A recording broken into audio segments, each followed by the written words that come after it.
মানুষ হয়ে যায়।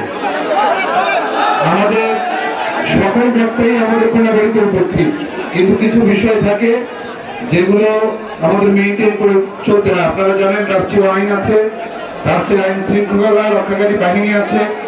আমরা চেষ্টা চালাচ্ছি হযরতকে আনার জন্য। বাকি সময়টা আমরা আলোচনা তো হচ্ছে দিনই আলোচনায়। আপনারা কি ব্যক্তি পূজারী হবেন নাকি দিন পূজারী হবেন? দিনের আলোচনা শুনতে হবে। এই জন্য আপনারা একটা ধৈর্য সবাই একটু সবাই দিকে